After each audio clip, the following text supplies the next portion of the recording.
Welcome to our channel chalk and slate. मैं निधि लेकर आई हूँ आप लोगों के लिए एक न्यू वीडियो जिसमें हम जानेंगे डिफरेंट टाइप ऑफ क्वाड्रिलेटरल के बारे में। तो अगर अभी तक आपने हमारे चैनल को सब्सक्राइब नहीं किया है तो सबसे पहले हमारे चैनल को सब्सक्राइब करें और बेल आइकन को प्रेस करना ना भूलें ताकि आने वाले वीडियो की नोटिफिकेशन समय समय पर आपको मिल सके। इस वीडियो में हम जानेंगे कि क्वाड्रिलेटरल्स क्या होता है। बच्चों को क्वाड्रिलेटरल के कॉन्सेप्ट को लेकर बहुत दिक्कत होती है। जैसे अभी मैं आपसे कहूँ कि रेक्टेंगल एक पैरेललोग्राम है। जी हाँ, रेक्टेंगल एक पैरेललोग्राम है। या फिर मैं आपसे कहूँ कि स्क्वायर भी एक टाइप ऑफ रोम्बस है, तो आप समझोगे कि ये क्या हो रहा है। रेक्टेंगल अलग है, स्क्वायर अलग है, पैरेललोग्राम अलग है। तो रेक्टेंगल पैरेललोग्राम कैसे हो सकता है और स्क्वायर रोम्बस कैसे हो सकता है। तो इन सब चीज़ों को डिटेल में जानने के लिए इस वीडियो को पूरा देखें ताकि आपके सारे डाउट क्लियर हो सके। तो सबसे पहले जानते हैं कि क्वाड्रिलेटरल क्या होता है। Any figure which has 4 side, कोई भी फिगर जिसका 4 साइड हो वो कहलाता है क्वाड्रिलेटरल। और क्वाड्रिलेटरल के जो इंटीरियर एंगल होते हैं उनका सम होता है 360। तो ये आया कहाँ से? तो पॉलीगॉन चैप्टर में हमने पढ़ा था कि इंटीरियर एंगल निकालने का, सम ऑफ इंटीरियर एंगल निकालने का फॉर्मूला होता है n-2 इंटू 180 डिग्री। वहाँ n क्या था? वहाँ n था नंबर ऑफ साइड्स। तो क्वाड्रिलेटरल में हमारा 4 साइड होता है, तो 4 - 2 यानी 2 इंटू 180 डिग्री आया 360 डिग्री, क्योंकि क्वाड्रिलेटरल भी एक पॉलीगॉन है। तो इस हिसाब से हमने क्या जाना कि क्वाड्रिलेटरल क्या है। 4 साइडेड फिगर को हम लोग क्वाड्रिलेटरल बोलते हैं और क्वाड्रिलेटरल के इंटीरियर एंगल का सम कितना होता है? 360 डिग्री। अब क्वाड्रिलेटरल कितने टाइप्स के होते हैं, तो यहाँ मैंने लिखा है टाइप्स ऑफ क्वाड्रिलेटरल। इसमें क्या क्या आता है? इसमें हमारा आता है trapezium, parallelogram, rectangle, rhombus and square. अब हम हर एक शेप को डिटेल में जानेंगे और समझेंगे कि उनके एंगल, साइड, डायगोनल्स क्या होते हैं और कैसे होते हैं। हमारा पहला फिगर है ट्रेपीजियम।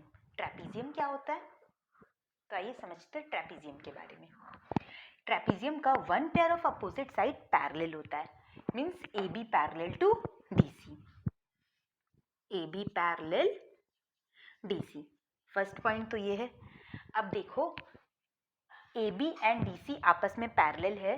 जब दो लाइन आपस में पैरेलल रहे और उसे एक ट्रांसवर्सल कट करे तो इन दोनों एंगल को हम क्या बोलते हैं? इन दोनों एंगल को हम बोलते हैं को इंटीरियर एंगल, जिनका सम क्या होता है? 180, मीन सप्लीमेंट्री होता है।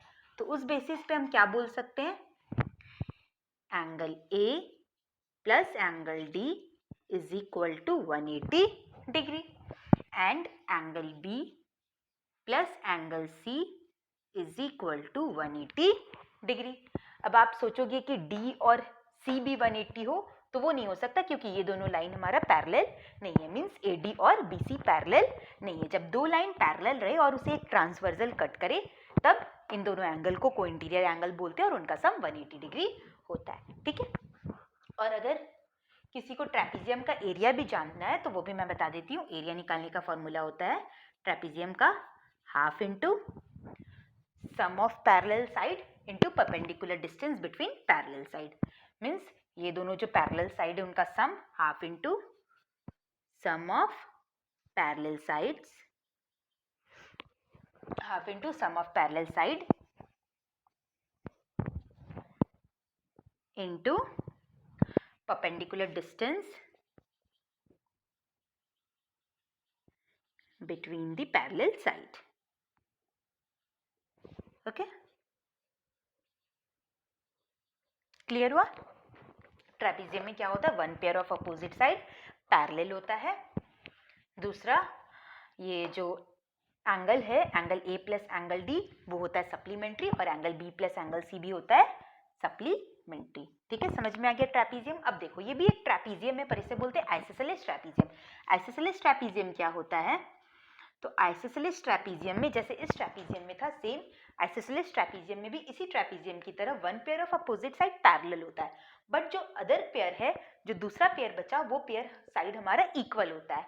मीन्स अगर हम इसकी प्रॉपर्टी लिखे, आपने ये नोट डाउन कर लिया है? कर लिया तो मैं इसे इरेज कर रही हूँ और आप इसे संगे संग नोट डाउन करते जाओ ताकि आपको बाद में दिक्कत ना हो। ये देखो, इसमें क्या होता है? तो इसकी जो प्रॉपर्टी है पहले लिखते एक एक करके। नंबर वन क्या बताया मैंने कि one pair of opposite side parallel होता है, means A B parallel D C. A B और डी सी क्या है? आपस में पैरेलल है। सेकेंड क्या बताया कि जो other pair of opposite side है वो इक्वल है, means A D is equal to B C. ठीक है। अब जो ट्रेपीजियम में था वो तो इसमें भी है, ये भी तो एक ट्रेपीजियम ही है, आइसोसेलेस ट्रेपीजियम। तो ये दोनों लाइन पैरेलल है, और अगर मैं यहाँ पे देखूँ तो A B and D C parallel है एंड ए डी ट्रांसवर्सल है। इस बेसिस पे एंगल डी और एंगल ए दोनों सप्लीमेंट्री हो गए, को इंटीरियर एंगल। तो उस बेसिस पे मैं बोल सकती हूँ angle A plus angle D is equal to आएगा मेरा 180 डिग्री। क्लियर?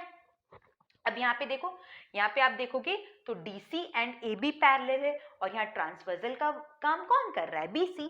BC कर रहा है ट्रांसवर्सल का काम। तो मैं क्या बोल सकती हूँ नंबर 4 के लिए कि एंगल C और एंगल B ये भी मेरा सप्लीमेंट्री हो जाएगा, means angle C plus angle B, sorry angle B is equal to आएगा 180 डिग्री। अब देखो, ये जो आइसोसेलेस ट्रेपीजियम है उसमें DA और BC आपस में इक्वल होते हैं। जब ये दोनों साइड मेरा इक्वल होता है उस कारण ये एंगल और ये एंगल भी इक्वल हो जाता है। इसका प्रूविंग है, पर ये प्रूविंग मैं पैरेललोग्राम से करूंगी। यहाँ पे एक मुझे पैरेलल लाइन ड्रॉ करना होगा, फिर पैरेललोग्राम से हम ये समझेंगे। तो इसके लिए पहले मुझे पैरेललोग्राम तो जानना पड़ेगा। तो एक काम करते, इसके बाद हमारा नेक्स्ट शेप है पैरेललोग्राम। तो जब हम पैरेललोग्राम जानेंगे तो मैं ये टॉपिक को भी आपका क्लियर कर दूंगी। अभी बस आप नोट डाउन कर लो कि angle A is equal to होगा एंगल बी के and angle D is equal to होगा मेरा एंगल सी के। ठीक है, समझ में आया सारा? तो ये सब बातों को हमें माइंड में रखना है, ताकि हम जो सम्स बनाएंगे तो उसमें ये सारी बात यूज होगा। कोई भी जो भी शेप आएगा तो उसके जो भी प्रॉपर्टीज है वो यूज होंगे। तो इसे आप समझते समझते याद कर लो। मैंने क्या क्या बताया कि आइसोसेलेस ट्रेपीजियम में one pair of side parallel होता है, other pair of side equal होता है। ये पैरेलल है, इस कारण ये दोनों एंगल भी सप्लीमेंट्री होगा और ये दोनों एंगल भी सप्लीमेंट्री होगा। अब ये दोनों साइड मेरा इक्वल है, जिसके कारण एंगल ए एंगल बी के इक्वल होगा और एंगल सी एंगल डी के इक्वल होगा। क्लियर? अब जाते हैं नेक्स्ट शेप पे। तो देखो, नेक्स्ट है हमारा पैरेललोग्राम। मैंने यहाँ पैरेललोग्राम की प्रॉपर्टी लिख दी है। देखो आप क्या क्या है। पहला क्या बोला है? Opposite sides of parallelogram are parallel and equal. Parallelogram का जो अपोजिट साइड होता है मींस AB एंड DC आपस में क्या होंगे? पैरेलल होंगे और इक्वल होंगे। और एक दूसरा है AD एंड BC, वो भी क्या होगा? पैरेलल होगा और इक्वल होगा। दूसरा क्या बोला है मैंने? Diagonals of parallelogram divided into two congruent triangle. Parallelogram के जो डायगोनल है मींस एक है BD और एक दूसरा होगा AC। ये क्या करेगा? ये पैरेललोग्राम को टू कॉन्ग्रुएंट ट्रायंगल में डिवाइड करेगा। कॉन्ग्रुएंट ट्रायंगल किसे बोलते हैं? जो एक दूसरे पर ओवरलैप करे। ऐसा फिगर जो एक दूसरे पर ओवरलैप करे, जिसके हर सारे साइड और एंगल्स इक्वल हो, उसे हम बोलते हैं कॉन्ग्रुएंट ट्रायंगल। तो डायगोनल पैरेललोग्राम का जो डायगोनल है उसे दो इक्वल कॉन्ग्रुएंट ट्रायंगल में डिवाइड करता है। तीसरा, opposite angles of parallelogram are equal. Parallelogram का जो अपोजिट एंगल होगा एंगल ए और एंगल सी वो आपस में इक्वल होगा और angle B is equal to होगा एंगल डी के। नंबर 4 देखो, diagonals of parallelogram bisect each other. Parallelogram का जो डायगोनल होगा वो बाइसेक्ट करेगा। बाइसेक्ट से हमें क्या समझ में आता है? मान लीजिए एक पहला डायगोनल है 10 सेंटीमीटर, सपोज कर लो पहला डायगोनल है हमारा 10 सेंटीमीटर और दूसरा डायगोनल है हमारा 12 सेंटीमीटर। तो ये बाइसेक्ट करेगा, मतलब ये है मेरा 10 सेंटीमीटर और ये है मेरा 12 सेंटीमीटर। बाइसेक्ट का मतलब होता है टू इक्वली पार्ट्स में डिवाइड होना। तो जब ये एक दूसरे को O पॉइंट पे कट करेगा तो ये भी हो जाएगा 6 सेंटीमीटर और ये भी हो जाएगा 6 सेंटीमीटर, और ये अगर 10 था तो ये भी हो गया 5 सेंटीमीटर और ये हो गया 5 सेंटीमीटर। ठीक है, लास्ट आता है adjacent angles of parallelogram are supplementary. Adjacent angle मतलब A plus D is equal to 180, D plus C is equal to 180, B plus C is equal to 180 and A plus B is equal to 180। सबसे पहले आप ये सारे points को note down कर लो, उसके बाद मैं एक एक प्रूफ करके दिखाऊंगी। ठीक है, हो गया सबका? मेरे साथ साथ आप लोग भी करते जाएंगे। अब देखो, मैं सबसे पहला प्रूफ करती हूँ कि जो पैरेललोग्राम का डायगोनल होता है वो उसे two equal means two congruent triangle में डिवाइड करता है। तो इसके लिए हमने एक डायगोनल ड्रॉ कर दिया BD। आप चाहे तो AC को भी ले सकते हो। तो अगर आप AC लोगे तो आपको ट्रायंगल ADC और ट्रायंगल ABC लेना पड़ेगा। मैंने DB डायगोनल लिया है तो मैं ट्रायंगल ADB और ट्रायंगल DBC लूंगी। हमें इन दोनों ट्रायंगल को कॉन्ग्रुएंट प्रूफ करना है। तो सबसे पहले लिख लो इन ट्रायंगल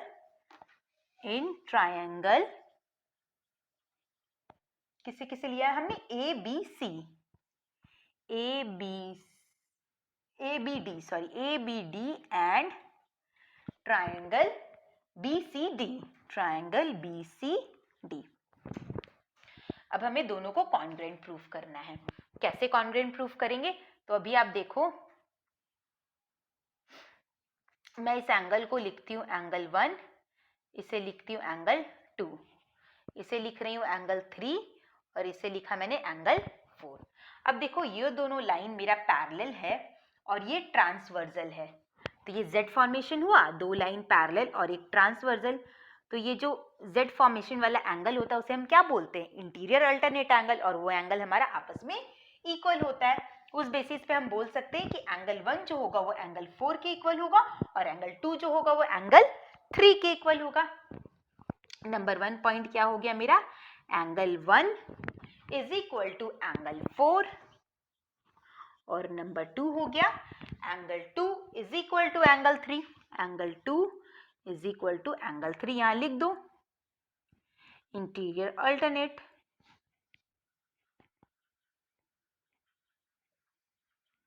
ये मेरे इंटीरियर अल्टरनेट्स एंगल है, हो गया। अब तीसरा देखो, B D is common, B D is common. अच्छा, दो ट्रायंगल को कॉन्ग्रुएंट प्रूफ करने के लिए हमें क्या चाहिए, हम उसे किस किस मेथड से कॉन्ग्रुएंट प्रूफ कर सकते हैं, या तो side side side, angle side angle, और साइड एंगल साइड। एंड एक राइट एंगल ट्रायंगल में भी होता है right angle hypotenuse and side. तो यहाँ पे मेरा क्या हो गया, दो एंगल और एक साइड, तो मतलब ये दोनों ट्रायंगल मेरा क्या हो गया, ये दोनों ट्रायंगल मेरा कॉन्ग्रुएंट हो गया। दो एंगल है और एक साइड है, तो हम क्या लिख सकते हैं, triangle A B D congruent triangle B C D bye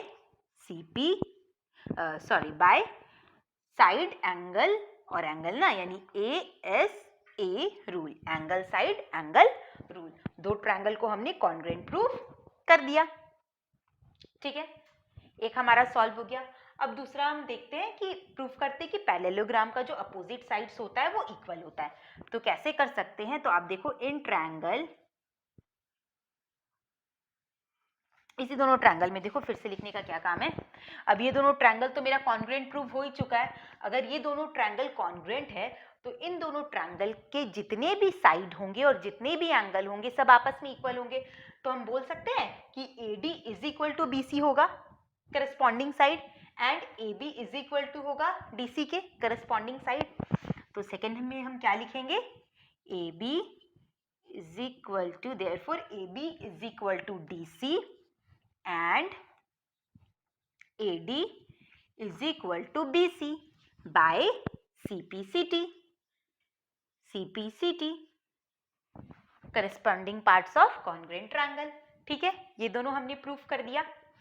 अब हमें क्या प्रूफ करना था कि जो एडजेसेंट एंगल है वो सप्लीमेंट्री है, तो वो तो हो गई हमारा, जाहिर सी बात है। अभी हमने बताया लाइंस और एंगल में हमने सीखा था जब दो लाइन पैरेलल हो और एक ट्रांसवर्सल हो, तो ये जो दोनों एंगल होते हैं एडजेसेंट एंगल, उनका सम कितना होता है 180, वो दोनों एंगल सप्लीमेंट्री होते हैं। तो यहाँ पे भी तो हमारा वही बन रहा है, देखो AB एंड DC पैरेलल है और AD क्या है, AD ट्रांसवर्सल का वर्क कर रहा है। तो इस बेसिस पे हम क्या बोल सकते हैं कि angle D plus angle A होगा 180 और एंगल B और एंगल C भी होगा 180। अगर अब हम इधर से देखें, जैसे अभी हमने AB और DC को पैरेलल लिया था, अब हम AD और BC से देखें तो AD और BC पैरेलल है और AB ट्रांसवर्सल है और DC ट्रांसवर्सल है। तो उस बेसिस पे हम बोल सकते हैं angle A plus angle B भी होगा 180 और एंगल D और एंगल C भी होगा 180। तो यहाँ लिख लो, क्या लिखेंगे हम, सबसे पहले लेती हूँ DC और AB को, since DC and AB are parallel, DC and AB parallel है, ये दोनों लाइन पैरेलल है और ये ट्रांसवर्सल है, मतलब इन दोनों पैरेलल लाइन पे बनने वाले एंगल का सम कितना होगा 180। इन दोनों लाइन पे बनने वाले एंगल कौन से है, एक है मेरा एंगल A और एक है एंगल B, दूसरा है एंगल, कौन सा लिया है मैंने, DC लिया है ना, अच्छा ऐसा लिया है, सॉरी, DC लिया और AB लिया, ऐसे लिया, मैंने ऐसे ड्रॉ कर दिया था, मतलब ये और ये, यानी angle A plus angle D और angle B plus angle C, ये दोनों एंगल है ना, ये दोनों साइड मेरा ऐसे पैरेलल है और ये ट्रांसवर्सल है, मतलब पैरेलल साइड पर बनने वाला एंगल हमें ऐसे लेना है, इस तरीके से, क्योंकि हमने इन दोनों लाइन को पैरेलल लिया है। Means angle A plus angle D is equal to 180 degree और सेकेंड होगा angle B plus angle C is equal to 180 degree. Clear हुआ यहाँ तक सबका? अब आप देखो, अब हम पैरेलल लेंगे, अभी हमने किसको लिया था, DC को लिया था और AB को लिया था, अब AD और BC भी तो पैरेलल है, तो अब हम लिखेंगे AD since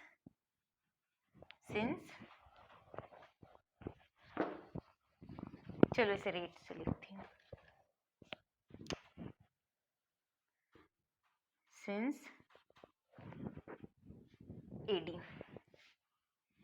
AD and BC are parallel, AD and BC are parallel, therefore angle A plus angle B is equal to 180 degree और angle D plus angle C is equal to 180 degree. Clear हो गया?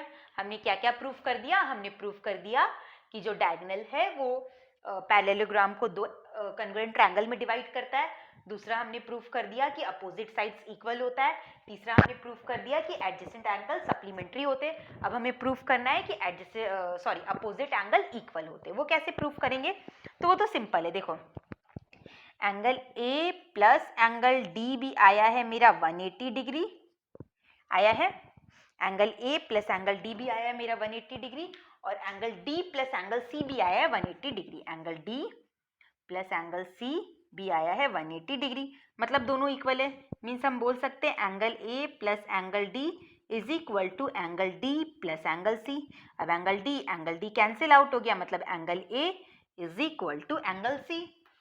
उसी तरीके से दूसरे वाले को भी प्रूफ कर लेना, ठीक है। लास्ट आता है diagonals of parallelogram bisect each other, ठीक है। तो उसके लिए मैं ये इरेज कर रही हूँ क्योंकि मुझे अच्छा खासा स्पेस लगेगा इसको बताने के लिए कि जो पैरेललोग्राम का डायगोनल है वो एक दूसरे को बाइसेक्ट करता है। ये जो ऐसा सेम सम कंसाइज के सलीना में है, पर मैं फिर भी अभी बता दे रही हूँ, उसमें हमें प्रूफ करना है, क्वेश्चन में ये सम है, फिर भी चलो यहाँ पे प्रूफ करते हैं। ये एक डायगोनल बना ली, यहाँ से मैं एक दूसरा डायगोनल बना रही हूँ AC, और ये दोनों डायगोनल कहाँ पे कट कर रहा है? O पॉइंट पे, ठीक है। तो हम या तो ये दोनों ट्रायंगल लेके भी कर सकते हैं, आप चाहो तो इन दोनों ट्रायंगल को भी लेके कर सकते हो, ठीक है। तो हमने यहाँ पे लिया ट्रायंगल, चलो इन दोनों को लेते हैं, triangle AOB and triangle DOC, इन दोनों ट्रायंगल में हमें प्रूफ करना है, ठीक है, AOB और DOC में। तो इन दोनों ट्रायंगल में देखो, इसका नाम देती हूँ 1 2 3 4 हो गया ना, 5, ये है 6, ये है मेरा 7, ये है मेरा 8, ठीक है। अब इस ट्रायंगल पे आते, इस ट्रायंगल का एंगल 5 इस ट्रायंगल के एंगल 7 के बराबर होगा, Z फॉर्मेशन, और इस ट्रायंगल का एंगल 2 इस ट्रायंगल के एंगल 3 के बराबर होगा, Z फॉर्मेशन। तो हम क्या लिख सकते हैं? Angle 5 is equal to angle 7, number 1 point. Number 2 point, number 2 क्या आया मेरा? Angle 2 is equal to angle 3, and number 3 आया, दो एंगल ले लिया हमने, अब थर्ड एक साइड लेना पड़ेगा। तो देखो ये तो अभी हमने प्रूफ किया ही था, DC और AB आपस में इक्वल है, DC is equal to AB, therefore ये दोनों ट्रायंगल क्या हो गया? कॉन्ग्रुएंट हो गया, therefore triangle AOB congruent triangle DOC, इन दोनों ट्रायंगल को हमने कॉन्ग्रुएंट प्रूफ कर दिया। अब दोनों ट्रायंगल कॉन्ग्रुएंट है तो बाय CPCT हम बोल सकते हैं कि ये साइड इसके इक्वल है और ये साइड इसके, therefore AO is equal to OC and DO is equal to OB by CPCT, corresponding parts of congruent triangle.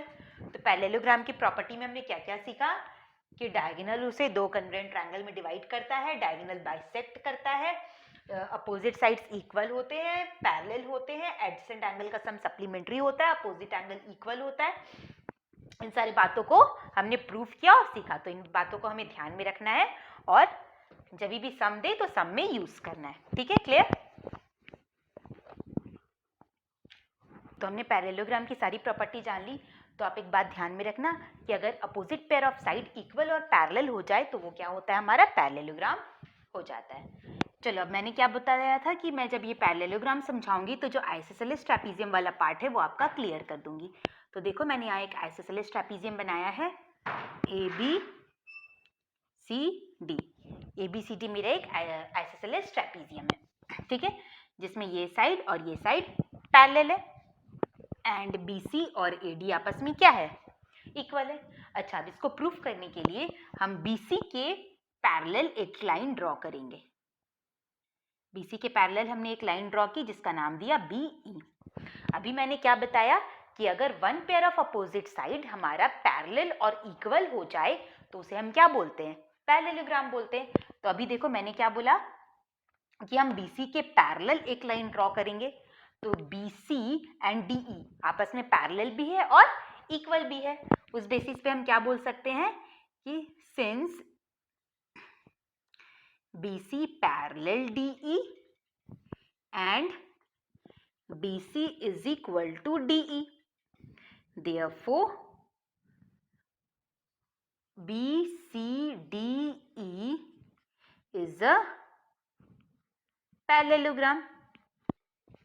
ये एक हमारा क्या हो गया, पैरेललोग्राम हो गया। अब आप देखो, ये दोनों साइड पैरेलल है और ये ट्रांसवर्सल है, तो एंगल B और एंगल DEA आपस में इक्वल होगा कि नहीं होगा, आप बताओ। होगा, जरूर होगा। कैसे होगा, एंगल B और एंगल DEA कौन सा एंगल है, करस्पॉन्डिंग एंगल है ना, करस्पॉन्डिंग एंगल। तो हम क्या बोल सकते हैं कि angle B is equal to angle DEA।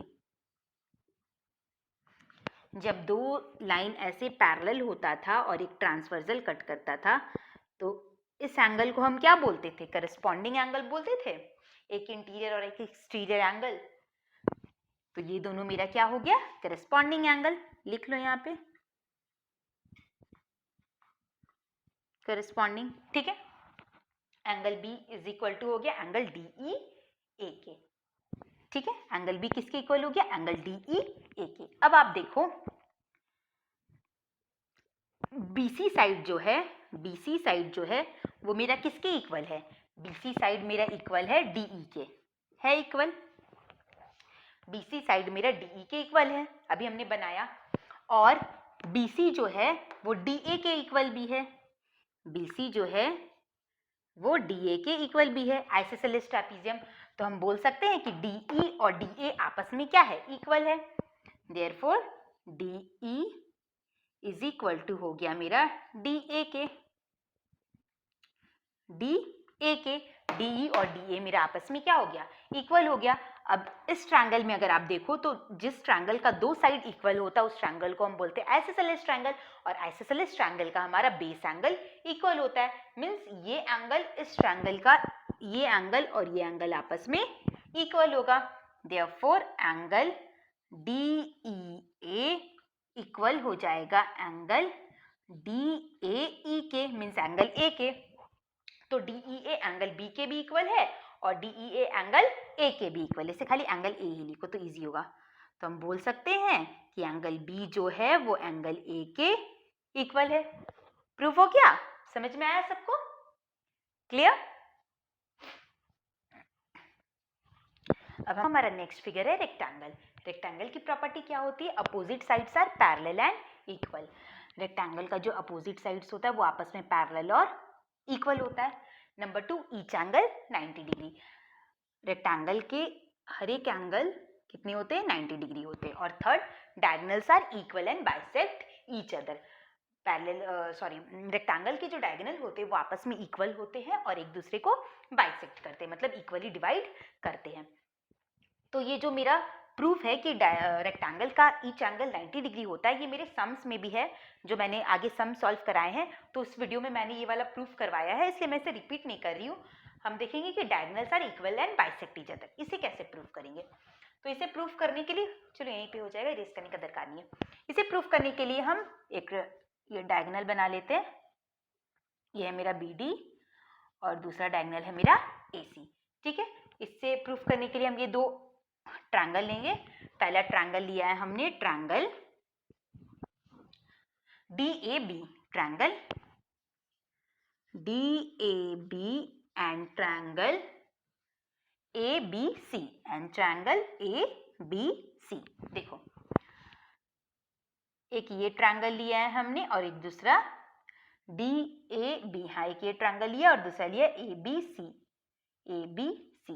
एक ये वाला ट्रायंगल लिया है और एक ये वाला ट्रायंगल लिया, दोनों आ गया मेरा। तो इन दोनों ट्रायंगल में देखो ये वाला साइड इस साइड के बराबर है। हम बोल सकते हैं कि DA is equal to BC। DA और BC आपस में क्या है? इक्वल है। AB साइड कॉमन है, दोनों में है। नंबर 2 क्या है? AB is common.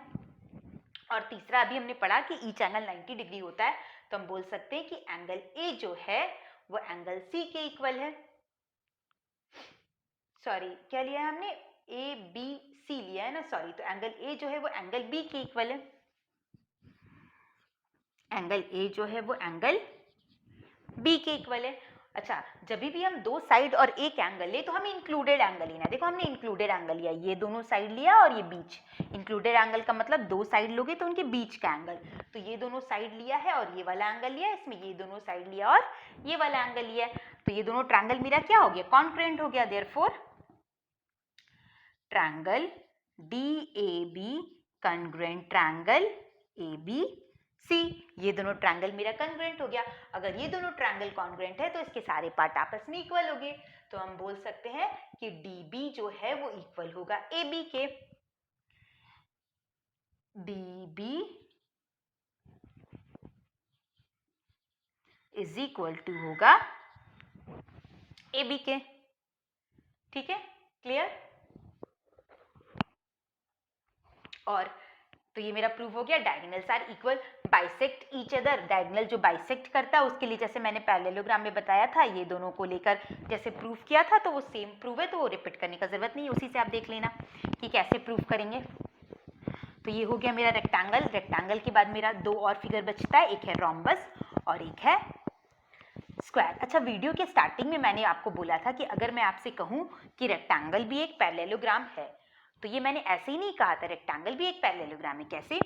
जैसे पैरेललोग्राम का सब जो अपोजिट साइड्स होता है वो इक्वल और पैरेलल होता है, पर उसका ईच एंगल 90 डिग्री नहीं होता है। तो ऐसा पैरेललोग्राम जिसका ईच एंगल 90 डिग्री हो जाए, उस पैरेललोग्राम को हम बोलते हैं रेक्टेंगल। मीन्स रेक्टेंगल भी एक टाइप ऑफ क्या हुआ? पैरेललोग्राम हुआ। रेक्टेंगल जो है वो पैरेललोग्राम के सेट में आता है। क्लियर हुआ? अब नेक्स्ट फिगर है रोम्बस। रोम्बस की क्या प्रॉपर्टी होती है? रोम्बस का ऑल साइड्स इक्वल होता है, मतलब ये चारों के चारों साइड आपस में इक्वल है। Opposite sides are parallel. AB DC के पैरेलल है और BC AD के पैरेलल है। तीसरा, diagonal bisect each other at 90 degree. Diagonal एक दूसरे को बाइसेक्ट करता है और कितने डिग्री पे करता है? किस एंगल पे करता है? 90 डिग्री पे। और डायगोनल्स आपस में इक्वल नहीं होता, डायगोनल्स आर नॉट इक्वल। तो diagonal bisect each other at 90 degree, ये तो मैंने पैरेललोग्राम में प्रूफ किया था। जैसा सेम टू सेम इसमें प्रूव होगा, तो ये आप बनाना, ये आपका होमवर्क रहा। अभी आप मेरे साथ ही साथ मैं ये वाला बना रही हूँ, आप तब तक करो वो वाला। और अगर किसी को डाउट होगा तो कमेंट सेक्शन में पूछना। अभी हम प्रूफ करते हैं कि diagonals bisect each other at 90 degree. उसे कैसे करेंगे? डायगोनल जो है वो एक दूसरे को 90 डिग्री पे कट करता है। तो उसके लिए मैं ये ट्रायंगल लूंगी। आप कोई भी दो बगल वाले एडजेसेंट ट्रायंगल ले सकते हैं। मैंने लिया triangle AOB and triangle BOC को, मैंने इन दोनों ट्रायंगल को लिया। अब आप देखो इन दोनों ट्रायंगल में हम क्या बोल सकते हैं? AB और BC आपस में इक्वल है। अभी पढ़ा हमने कि रोम्बस का सारा साइड इक्वल होता है। Therefore AB is equal to BC, number 1 point. Number 2 point क्या है? AB BC के इक्वल है। नंबर 2 पॉइंट है AO is equal to OC होगा। क्यों? क्योंकि डायगोनल एक दूसरे को बाइसेक्ट करता है, मतलब ये जितना होगा ये भी उतना ही होगा। AO is equal to OC, number 2। और नंबर थर्ड होगा BO is common, BO is common, therefore triangle AOB congruent triangle हो गया मेरा BOC के। इन दोनों ट्रायंगल को हमने कॉन्ग्रुएंट प्रूफ कर दिया। कॉन्ग्रुएंट प्रूफ कर दिया मीन्स इनके सारे एंगल्स आपस में सेम हो गए, तो हम बोल सकते हैं कि एंगल AOB जो है वो एंगल BOC के इक्वल होगा। AOB ये वाला एंगल इस एंगल के क्या होगा, इक्वल होगा बाय CPCT। देयरफॉर यहाँ कर रही हूँ, ठीक है, ये नीचे काफी हो जा रहा है ना, इसलिए मैं इधर कर दे रही हूँ। Angle AOB is equal to होगा एंगल BOC के। अच्छा अब आप देखो एंगल AOB और एंगल BOC का सम कितना होगा, 180 डिग्री होगा, angles on a straight line. तो हम क्या बोल सकते हैं, angle AOB plus angle BOC is equal to होगा 180, और ये दोनों सेम है तो इसकी जगह भी मैं AOB लिख सकती हूँ। तो एंगल AOB आ गया मेरा 180 डिग्री, यानी एंगल AOB आ गया कितना, 90 डिग्री। अगर ये 90 है तो ये भी 90 हो गया। अब आप चाहो तो इन दोनों को भी ऐसे प्रूफ कर सकते हो। तो डायगोनल्स आपस में कैसे बाइसेक्ट करेगा, 90 डिग्री पे। जो रोम्बस की प्रूविंग है वैसा सेम टू सेम स्क्वायर का भी प्रूव होता है। अब हम क्या बोल सकते हैं कि रोम्बस भी स्क्वायर भी एक रोम्बस है। कैसे बोल सकते हैं, जिस रोम्बस का ईच एंगल 90 डिग्री हो जाए उस रोम्बस को हम क्या बोलते हैं, उस रोम्बस को हम स्क्वायर बोलते हैं। तो स्क्वायर का भी ये प्रॉपर्टी, स्क्वायर की प्रॉपर्टी में क्या आ जाएगी, ऑल साइड्स आर इक्वल, ठीक है, सारा साइड इक्वल होगा, diagonal bisect each other at 90 degree, और उसमें एक पॉइंट जुड़ जाएगा, वो पॉइंट हो जाएगा ईच एंगल इज 90 डिग्री, और स्क्वायर का डायगोनल भी आपस में इक्वल होगा। मतलब स्क्वायर, रेक्टेंगल और रोम्बस को पढ़ के हमने क्या समझा, हमने समझा कि जो स्क्वायर का डायगोनल होता है वो आपस में इक्वल होता है और एक दूसरे को बाइसेक्ट करता है, और कितने डिग्री पे बाइसेक्ट करता है, 90 डिग्री पे बाइसेक्ट करता है।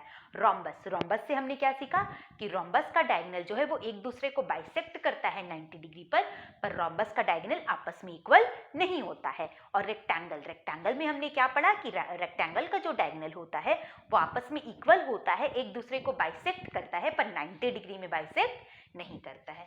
क्लियर हुआ, समझ में आया।